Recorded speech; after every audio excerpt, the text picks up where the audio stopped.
होळीसाठी मी पुरणपोळी आणि कटाची आमटी बनवलेली आहे।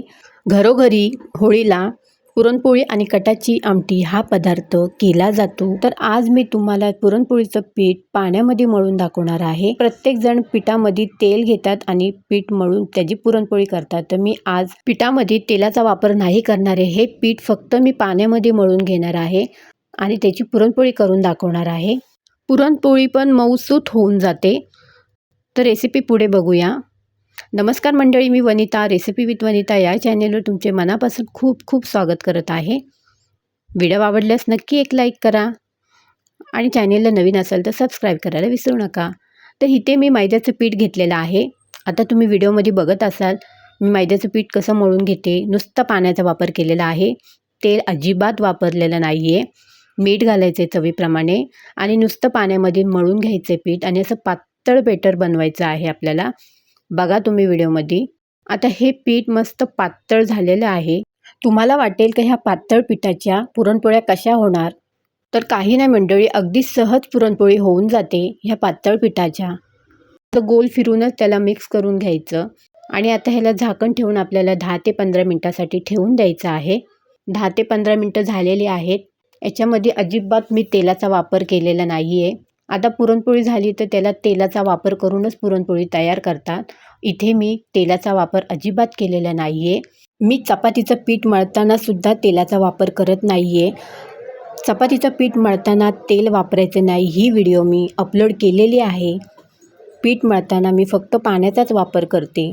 फक्त पुरणपोळी होतानाच तुपाचा किंवा तेलाचा वापर करते, पुरणपोळी तव्यामध्ये आपल्याला शेकवताना।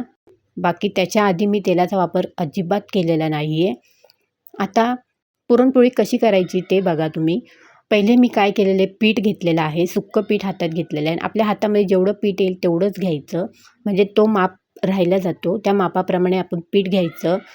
आता सुक्या पिठाने आपलं पीठ चिटकत नाही, अगदी मस्त लुसलुसीत होऊन जातो।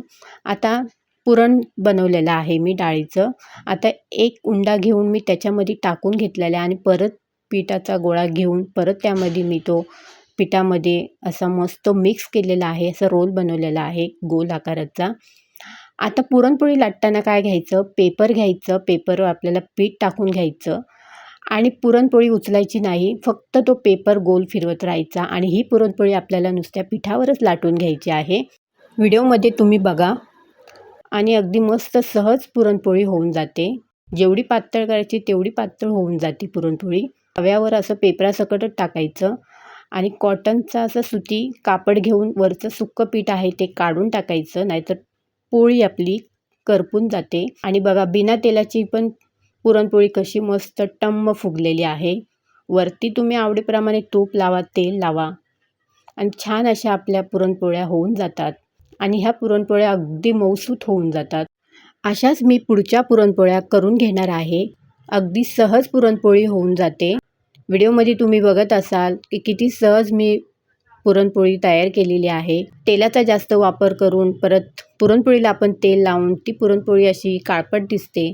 तर मी ही पद्धत वापरलेली आहे किंवा प्रयत्न केलेला आहे व्हिडिओ दाखवण्याचा आणि रेसिपी करण्याचा। तर कशी वाटली मंडळी रेसिपी? आवडल्यास नक्की लाईक करा आणि व्हिडिओ बघून तुम्हीसुद्धा प्रयत्न करा अशी पुरणपोळी बनवण्याचा। धन्यवाद।